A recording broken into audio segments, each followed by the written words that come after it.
এক ব্রিটিশ নাগরিক নাকি আসছিল বাংলাদেশে, আসে দেখে জমিনে চাষ করতেছে এক লোক দুপুরবেলা। তো তারে গিয়ে ব্রিটিশ জিজ্ঞেস করতেছে, ব্রিটিশ নাগরিক জিজ্ঞেস করতেছে, ইংলিশ বেটা, হাউ ডু ইউ ডু? তো কৃষক বলতেছে, আমার বুঝি খাইয়ে খেয়ে কাম নেই, এখন তোমার সাথে আমি এই চাষ ছাড়িয়ে দিয়ে হাডুডু খেলবো, এটা কথা হইল নাকি? মানে শব্দের সাথে মানুষ যা মিলাইতে চায় তাই মেলে। আল্লাহ তাআলা বলছেন, আপনারা বসন্তকালে গাছের ডালে শোনেন কোকিল পাখি কুহু কুহু করে ডাকতেছে।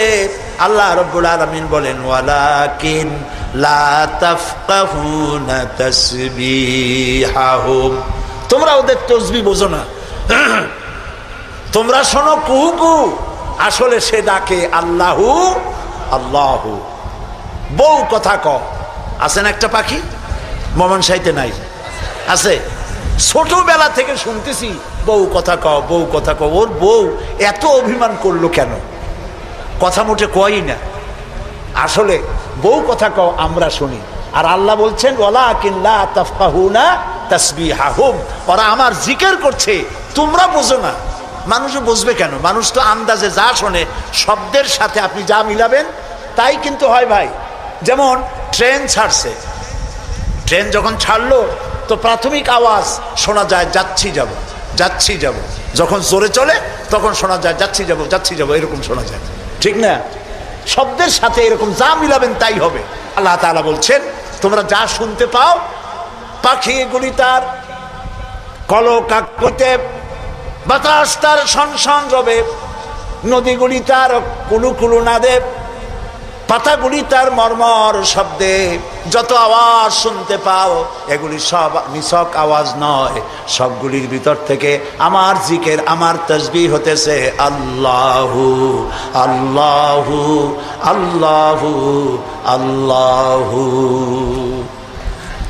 হযরতে লোকমান বলেন, আল্লাহ তাআলা শোনাচ্ছেন লোকমানের কথা, وَإِذْ قَالَ لُقْمَانُ لِابْنِهِ وَهُوَ يَعِظُهُ يَا بُنَيَّ لَا تُشْرِكْ بِاللَّهِ।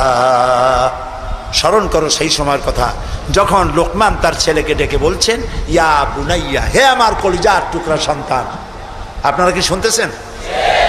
আমার সাথে থাকুন, তাহলে বুঝতে সুবিধা হবে। হযরতে লোকমান বলছেন, ইয়া বুনাইয়া, ও আমার কলিজার টুকরা সন্তান। ওলামারা জানেন যে এখানে হওয়া উচিত ছিল ইয়া এবনি, ইয়া এবনি, ও আমার ছেলে, কিন্তু আল্লাহ তাআলা শোনাচ্ছেন লোকমান ডেকে বলেছি ইয়া বুনাইয়া, আমার ছেলে। ওইভাবে না বলে তিনি বললেন কি, ইয়া বুনাইয়া। বুনাইয়া মানে কি? বুনাইয়া শব্দের এটা হলো তাসগীর করা হয়েছে। এটা বলা হলো, হে আমার কলিজার টুকরা, নয়নের পুতুলি, বাবা ধন, সোনামণি। সুবহানাল্লাহ বলে। দাওয়াতের এটি হলো টেকনিক। আপনি যখন ইসলামের দাওয়াত দিবেন তখন আপনাকে দাওয়াত দিতে হবে মিষ্টি ভাবে। আল্লাহ শিখাই দিয়েছেন, উদউ ইলা সাবিলি রাব্বিকা বিল হিকমাতি ওয়াল মাউইজাতিল হাসানা, উত্তম ভাবে মিষ্টি করে সুন্দর করে বৈজ্ঞানিক পন্থায় সুন্দর সুন্দর কথা দিয়া মানুষকে আমার পথে ডাকো। আল্লাহ তাআলা বলছেন, সুবহানাল্লাহ। এই জন্য আপনি মেজাজ খারাপ করলে পারবেন না। যে চোরের কাশি রোগ হয় আর যে পীরের মেজাজ খারাপ, এ দুইজন ব্যবসায় ভালো করতে পারবে না। পীরের যদি মেজাজ খারাপ বেশি হয় মুরিদ একটাও পাবে না, আর যদি চোরের কাশি রোগ হয় চুরি করতে গিয়ে পিটান খাওয়া ছাড়া পথ নেই। তো আপনি দিনের দাওয়াত দিবেন, আপনার মেজাজ ভালো হইতে হবে, দাওয়াত দিবেন মিষ্টি করে।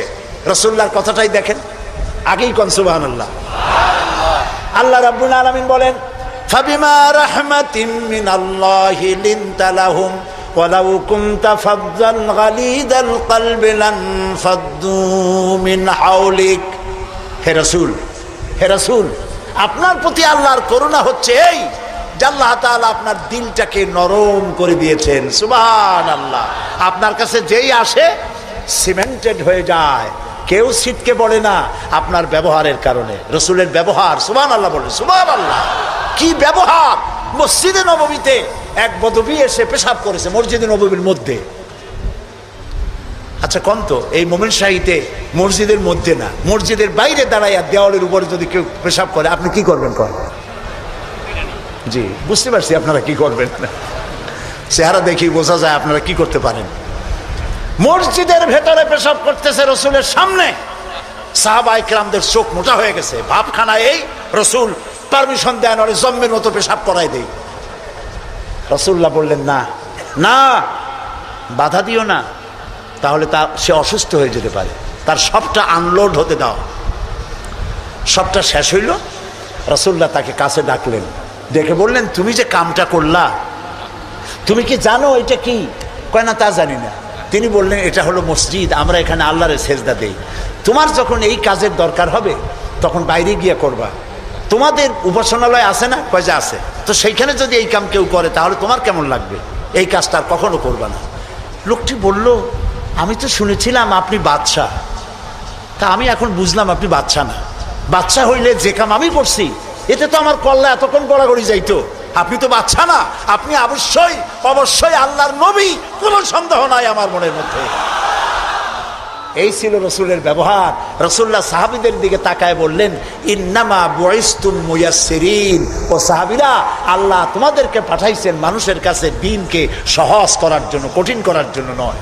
রসুল্লাহ যখন দাওয়াতের লোক পাঠাতেন বলতেন ইয়াসসিরু ওয়ালা তুআসসিরু, মানুষকে সহজ করে দিন বুঝাও, কঠিন করে বুঝায়ও না। বাশশিরু ওয়ালা তুনাফিরু, বেহেশতের খবর দিয়া মানুষকে দ্বীনের পথে ডাকো। জাহান্নাম জাহান্নাম, এটা করলে জাহান্নাম, সেটা করলে জাহান্নাম, জাহান্নামের ভয় দেখিয়ে মানুষকে দ্বীনের রাস্তা থেকে সরিয়ে দিও না। সুবহানাল্লাহ। এই ছিল রসুলের ব্যবহার। তাই মানুষকে দাওয়াত দেওয়ার সময় টেকনিকটা, লোকমানের দাওয়াত ছেলের প্রতি আল্লাহ কত পছন্দ করেছেন। তিনি ডেকে বলছেন ইয়া বুনাইয়া, ও আমার কলিজার টুকরা, আমার বাবা। আপনি নিজে হাসানা মোমেন সাহিদ এমন বখাটে ছেলে, মাথায় উল্লুকের মতো চুল, হাতে ভাল্লুকের মতো নখ, গলায় সোনার সেন, এরকম মোমেন সাহিদে নাও থাকতে পারে। কিছু পোলাপান আছে মাথায় চুল টুল রেখে একটা কেমন কেমন ভাব, তারপরে গলায় মোটা সোনার চেন, পৌষ মাসের শীতেও সামনের 2-3টে বোতাম খুলে থই, লোকেরা যেন বোঝে উনি একখান কিছু ঝুলাইছে। এইরকম ছেলেকে যদি আপনি তো রাগ করে আছেন, ছেলে আপনার কথা শোনে না, যদি ভাত খাওয়ার সময় ডাকেন সোনামণি, বাবা, কলিজার টুকরা, নয়নের পুতুলি, আব্বু একটু কাছে আয়, আহারে, ও যত বড় খারাপ হোক আপনার পায়ের কাছে চলে আসবে। আপনি ওর কপালে একটা চুমা দেন, ওর গালে একটা চুমা দেন, আব্বু এই যে তুমি জামা কাপড় পরছো এগুলো মাইকেল জ্যাকসনের জন্য শোভা পায়, তুমি রসুলের উম্মত, মুসলমান মায়ের পেটে আসছো, এটা তোমার জন্য শোভা পায় না, আব্বু এই কামটা তুমি করো না, আমার অসম্মান হয় সমাজে। এই কথা বললে হাজার রাত ও শোনার চাইতে আপনার এই মধুর ডাকে আপনার ছেলেকে হেদায়েত হতে পারে। হযরতে লোকমান এইটা শিখাইছেন, ইয়া বুনাইয়া, ও আমার কলিজার টুকরা সন্তান। নসিহত শুনে মনে হয় যে ছেলে খুব ছোট, কিন্তু আসলে ছোট না। ছোট ছেলের এত বড় নসিহত করা যায় না। নসিহতের গুরুত্ব বুঝে বোঝা যায় ছেলে ছোট না ছেলে বড়, কিন্তু ডেকেছেন তিনি সোনামণি বলে। যেমন আমাদের দেশে খোকা আছে, গেদা আছে। আমাদের বরিশালে পিরোজপুরে বাচ্চা ছেলেদেরকে আদর করে ডাকে গেদা, আর বেশি আদর করলে কয় গেদু। মোমেন সাহিত্যে কি কয়? খোকা কয় না? খোকা বা গেদা কিছু বলে তো বাচ্চাদেরকে? গেন্দা। গেন্দা তো আরো মজা।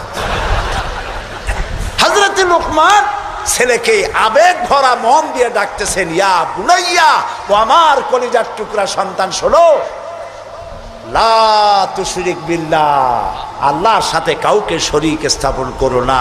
জোরে বলেন সুবহানাল্লাহ। প্রথম দাওয়াত।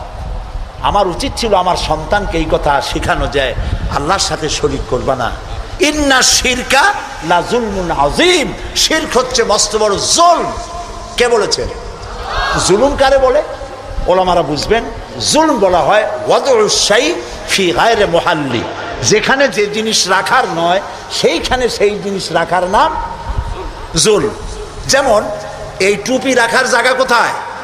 মাথায়। যদি হাঁটুর উপরে থুই তাহলে টুপির উপরে কি করা হলো? জুলুম করা হলো। নৌকা রাখার জায়গা কোথায় বলেন? সেইটা যদি রাস্তার উপরে টানায় থই তাহলে নৌকার উপরে কি করা হয়? জুলুম করা হয়। যে জিনিস যেখানে রাখার ওটা সেখানে রাখতে হবে, উল্টা করলে কি হবে? জুলুম হবে। হযরতে লোকমান বলছেন ইন্না শিরকা লা যুলমুন আযীম, শিরক হচ্ছে মস্ত বড় জুলম। তাহলে শিরকটা কি? শিরক হলো আল্লাহর কাছে যেসব সাহায্য পাওয়া যায় ওই সব সাহায্য অন্যের কাছে চাওয়া যাবে না। আল্লাহ তাআলার সঙ্গে চাইলে পরে চাওয়াটাই শিরক নয়। যেমন আমার ঘরে অনেক সময় মেহমান আসে, আমার ঘরে চা বানাবো, চিনি নেই, তখন আমার ঘরের কাজের লোককে বলা হয় দোতলায় যাও বা তিনতলায় যাও, একটু চা, একটুখানি চায়ের পাতা বা একটুখানি চিনি চায়ে নিয়ে আসো। এটা কিন্তু শিরক না। আমি বাড়ি বানাইতেছি, টাকায় কুলাইতে পারছি না, আমি দেলোয়ার হোসেন খান দুলু ভাইকে বললাম, ভাই আমরা তো পার্লামেন্টে একসাথে থাকি, আমি তো টাকায় কুলাইতে পারতেছি না, আমার 10 লাখ টাকা দেন। এটা শিরক না। কথা কি বুঝে আসতেছে? কোনটা শিরক? শিরক হলো বিবাহ করেছে 8-10 বছর বাচ্চা হয় না, এই বাচ্চা আপনি কোনো খাজা বাবা কোনো পীরের মাজারে চাইতে পারবেন না, এটার নামই শিরক। আমার অসুখ হয়েছে, আমি রোগ মুক্তির জন্য কোনো পীরের নামে মানত করতে পারি না, হারাম। মানুষের নামে মরা পীর অথবা জীবিত পীর, কোন পীরের নামে মানত এবং তার কাছে আশা পূরণের জন্য যাওয়া জায়েজ নাই, হারাম, হারাম এবং হারাম। সন্তান দেবে কে? চিল্লায় বলেন। সন্তান দেওয়ার মালিক তিনি, তিনি ছাড়া কেউ সন্তান দিতে পারে না। এই দেখুন কোরআন, কোরআনে কারিমে রব্বুল আলামিন বলেন, আমি কাউকে কন্যা দেই, আমি কাউকে পুত্র দেই, কন্যা দেই না, কন্যা দেই তো পুত্র দেই না, আবার কাউকে কন্যাও দেই পুত্রও দেই, আবার কাউকে কিছুই দেই না। ইন্নাল্লাহা আলা কুল্লি শাইইন কাদির। সমস্ত জিনিসের উপরে ক্ষমতা কার? সবাই বলেন আল্লাহ তাআলার ক্ষমতা। আচ্ছা, আরেকটা কথা বলেন, আপনারা জবাব দেন, পীর বুজুর্গ তারা বড় না নবীরা বড়? কারা বড়? মানুষে বোঝে না, সেই জন্য বলে পীর পয়গম্বর। কথা বলতে গিয়ে বলে পীর পয়গম্বর, মনে হয় যেন পীর আসছে আগে, পয়গম্বর আসছে পরে। সূরা আলে ইমরান আপনারা পড়বেন, সূরা আলে ইমরানের মধ্যে আছে হযরতে জাকারিয়া আলাইহিস সালাম বুড়া হয়ে গেছেন, সন্তান নাই, একটাও নাই। তিনি আল্লাহর কাছে ফরিয়াদ করলেন, আল্লাহ আমি একদম বেওয়ারিস হয়ে যাব মরিয়া, তুমি আমাকে একটা সন্তান দিও। একদিন তিনি নামাজ পড়তেছিলেন, নামাজের মধ্যে হযরতে জিবরাইল আলাইহিস সালাম আসলেন। হযরতে জিবরাইল ওহী নাজিল করলেন। আল্লাহ তাআলা বলেন, হে জাকারিয়া আমি তোমাকে সুসংবাদ দিতেছি, তোমাকে একটি পুত্র সন্তান দেওয়া হবে। পুত্র সন্তানটি জন্মগ্রহণ করার সঙ্গে সঙ্গে নাম রেখে দিও ইয়াহইয়া। ছেলে হবে, সন্তান হবে, সন্তান হবে ছেলে, আর নাম রেখে দিলেন কে? আল্লাহ নিজেই। হযরতে জাকারিয়া প্রশ্ন করলেন জিবরাইলকে, জিবরাইল আল্লাহ তো বললেন যে আমারে আল্লাহ ছেলে দিবেন, কিন্তু এই ছেলেটা হবে কেমনে? আমি তো বুড়া, সোজা হয়ে খাড়াইতেও পারি না, আমার বউ হলো বুড়ি, আকিম, বন্ধা, বাজা, জিন্দিগিতে বাচ্চা হয় নাই, আমি বুড়া, বউ বুড়ি, বাচ্চা হবে কেমনে? হযরত জিবরাইল জবাব দেন নাই। জবাব দিয়েছেন কে? মাত্র একটি শব্দ দিয়ে জবাব দিয়েছেন তিনি। আল্লাহ তাআলা বলেছেন, কাযালিক, যেমনি ইচ্ছে করি তেমনি বাচ্চা দেব। সুবহানাল্লাহ বলে। এই জন্য নবী করিম সাল্লাল্লাহু আলাইহি ওয়াসাল্লাম বলেছেন, লা তুহসা আজাইবুহু ওয়ালা তুবলা গারাইবুহু। এই কোরআন কোনোদিন পুরাতন হবে না, এই কোরআন কোনোদিন জীর্ণ হবে না, এর আশ্চর্যকারিতা এবং বিস্ময়কারিতার কোনো শেষ হবে না। ফিহে মাসাবিহুল হুদা, এটি হচ্ছে কোরআন, হচ্ছে হেদায়েতের মশাল, ও মানারিল হিকমা, এবং এটা হচ্ছে বিজ্ঞানের সুউচ্চ মিনার। এই যে বিজ্ঞানের আবিষ্কার হচ্ছে, বিজ্ঞানের আবিষ্কার যত বাড়বে কোরআন বোঝা তত সহজ হবে। সুবহানাল্লাহ। নবীজি কোরআন তেলাওয়াত করছেন আর অমুসলিমরা ইসলাম কবুল করে চলছে, কাফেরেরা সচেতন হয়ে গেল। আমাদের লোকগুলি তো আর ধরে রাখতে পারবো না, সব তো মুহাম্মদ সাল্লাল্লাহু আলাইহি ওয়াসাল্লামের পিছনে লাইন লাগাইছে। তখন তারা হযরত ওমরকে লাগিয়ে দিল, যেই লোকটাকে যেখানে পাওয়া যায় সেখানে মারো। হযরত ওমর রাদিয়াল্লাহু তাআলা আনহু তখন জাহিল, তিনি কাফের ছিলেন, মারার জন্য নেমে গেলেন। কোথায় পাওয়া যায়? খুঁজতে খুঁজতে জানা গেল যে তিনি মসজিদে হারামে নামাজ পড়ছেন। পেছনে গিয়ে ওমর দাঁড়িয়েছেন, অপেক্ষা করছেন যে ঠিক আছে নামাজ পড়তেছে, নামাজ পড়াটা শেষ হোক, তারপরে আচ্ছা তরে দেখব। নবী করিম সাল্লাল্লাহু আলাইহি ওয়াসাল্লাম নামাজের মধ্যে তেলাওয়াত করতেছেন জোরে জোরে। এখন আপনারা বুঝুন, এ কোরআন শরীফ হচ্ছে আল্লাহ, তেলাওয়াত করছেন যার উপরে নাজিল হয়েছে তিনি। এখন শুনতে কত মজা হচ্ছে। হযরত ওমর তিনি বলছেন যে আমি মনে মনে ভাবলাম যে মুহাম্মদ সাল্লাল্লাহু আলাইহি সাল্লামকে এইসব কথা জেনে শিখায়। উনি তো কোনো স্কুল কলেজে যায় নাই, মাদ্রাসায় যায়নি, কই পান এত সুন্দর সুন্দর কথা? নিশ্চয়ই জেনে শিখাচ্ছে। হযরত ওমর বলেন, আমি যখন মনে করছি নবীজিকে মুহাম্মদ সাল্লাল্লাহু আলাইহি সাল্লামকে জেনে কথাগুলি শিখিয়েছে, অমনি তিনি নামাজের ভিতরে তেলাওয়াত করলেন, ইন্নাহু লাকাউলু রাসূলিন কারীম। এটি একটি মহান বার্তাবাহকের বর্ণনা। হযরত ওমর চিন্তা করলেন, সর্বনাশ, আমি মনে মনে চিন্তা করছি জেনের কথা, আর উনি জবাবে বললেন না, জেনের কথা না, এটা সম্মানিত বার্তাবাহক, তিনি বর্ণনা করেছেন। হযরত ওমর বলেন, আমি মনে মনে ভাবলাম, জেন যদি না শিখিয়ে থাকে তাহলে তলে তলে কোন ফাঁকে যেন মুহাম্মদ সাল্লাল্লাহু আলাইহি সাল্লাম কবি হয়ে গেছেন। কারণ এত সুন্দর মিলিয়ে মিলিয়ে কথা তো আর শুনি নাই কখনো। হযরত ওমর বলেন, আমি যখন ভাবলাম তিনি কবি হয়ে গেছেন, অমনি তিনি নামাজের ভিতরে আমার এ কথার প্রতিবাদ করলেন। তিনি পড়লেন, ওয়ামা হুয়া বিকাউলি শাইরিন কালিলাম মা তুমিনুন। না না না, এটা কোনো কবির কথা নয়, তোমরা খুব কমই বিশ্বাস স্থাপন করো। হযরত ওমর বলছেন, কি সাংঘাতিক কথা! চিন্তা করলাম জেনের কথা কয় না, জেনের কথা না, চিন্তা করলাম কবির কথা মনে মনে, আর উনি প্রকাশ্যে জবাব দিচ্ছেন যে কবির কথা না। তাহলে তো শুধু কবি, উনি কবি হন নাই, উনি গণকও হয়েছে, তা না হলে আমার মনের কথা বোঝে কেমনে? হযরত ওমর বলেন, আমি যখন মনে মনে চিন্তা করলাম তিনি গণক হয়েছেন, অমনি নামাজের ভিতরে তিনি আমার এই কথারও জবাব দিয়ে দিলেন। তিনি পড়লেন, ওয়ালা বিকাউলি কাহিনিন কালিলাম মা তাযাক্কারুন। না, এটা কোনো গণকের কথা নয়। সুবহানাল্লাহ, তোমরা খুব কমই উপদেশ গ্রহণ করে থাকো। হযরত ওমর বলছেন, এবার আমার পায়ের তলা থেকে যেন মাটি খসে যাচ্ছে। কি আশ্চর্য কথা! যা মনে চিন্তা করি তার জবাব আসে নামাজ থেকে। এটা জেনের কথা না, এটা কবির কথা না, এটা গণকের কথা না, তবে এটা কি? বিরাট এক জিজ্ঞাসাবোধক চিহ্ন আমার সামনে ঘুরপাক খাচ্ছে, তবে এটা কি? হযরত ওমর বলেন, আমি যখনই চিন্তা করলাম তবে এটা কি, অমনি রাসূল নামাজের ভিতরে আমার সে কথার জবাব দিয়ে দিলেন। তিনি পড়লেন, তানজিলুম মির রাব্বিল আলামিন। এটি হচ্ছে আল্লাহ রাব্বুল আলামিনের নাজিলকৃত কিতাব। হযরত ওমর বলছেন, আমার মনে হচ্ছিল যে ইসলাম তার সব শক্তি নিয়ে তার শেকড় শুদ্ধ আমার কলিজার মধ্যে গেড়ে বসতেছে। কোরআন এক বৈপ্লবিক পরিবর্তন এনেছিল তদানীন্তন সমাজের মধ্যে। যারা চোর ছিল, ডাকাত ছিল, রাসূলুল্লাহ মেসমেরিজম করেন নাই, জাতিকে হিপনোটাইজ করেননি। গোটা জাতি চোর, ডাকাত, জেনাকার, বদমাশ, সন্ত্রাসী, সুদখোর, গোটা জাতির মধ্যে একটি বিরাট পরিবর্তন এসে গেল। যারা ছিল চোর, যারা ছিল ডাকাত, তারা মানুষের সম্পদের পাহারাদার হয়ে গেল। সুবহানাল্লাহ বলবেন না? যারা নারীর সতীত্বের জম ছিল, তারা নারীর সতীত্বের সংরক্ষণকারী হয়ে গেল। যারা যারা সুদভিত্তিক অর্থনীতি দিয়ে গোটা সমাজের সম্পদকে কক্ষিগত করেছিল, তারা কোরআনের সংস্পর্শে এসে সারা জীবনের সঞ্চিত সব সম্পদ অবারিত উন্মুক্ত হস্তে গরিব জনসাধারণের জন্য দুহাতে বিলায় দিতে লাগলো।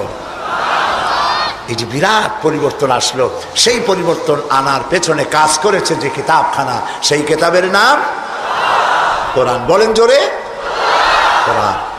এই কোরআন শরীফকে আল্লাহ তাআলা হেফাজত করার দায়িত্ব নিয়েছেন। বেদ বলেন, বাইবেল বলেন, সমস্ত ধর্মীয় পুস্তকগুলি উল্টাপাল্টা হয়ে গিয়েছে, কোনোটার অরিজিনালিটি নাই।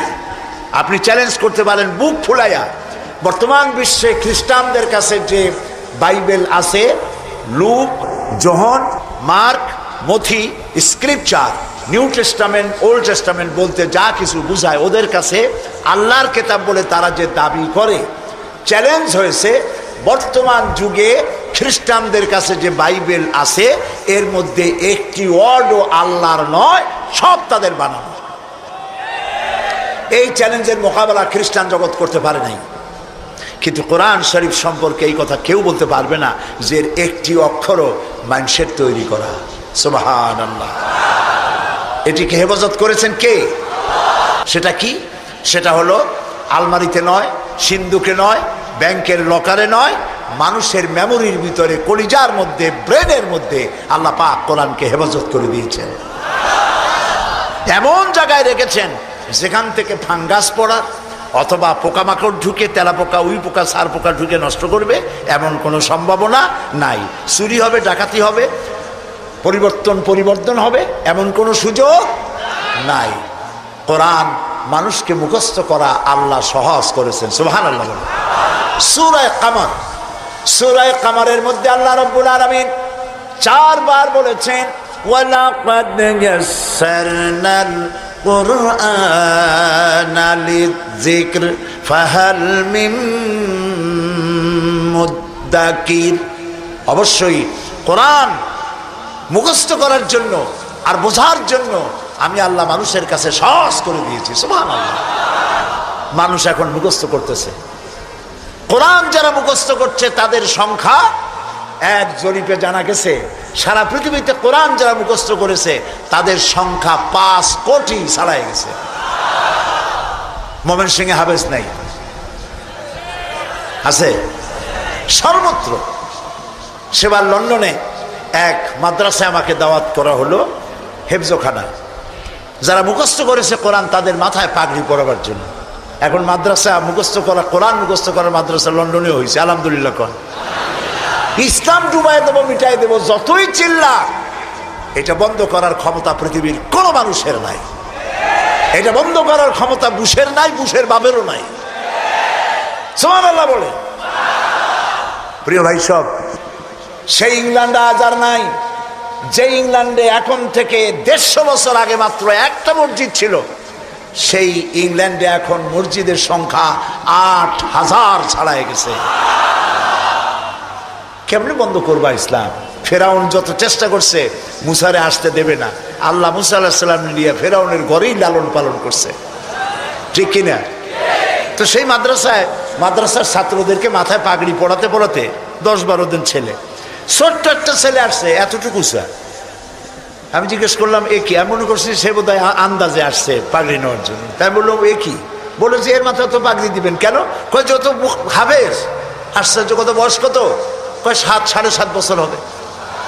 সুবহানাল্লাহ। আমার চোখে পানি এসে গেল।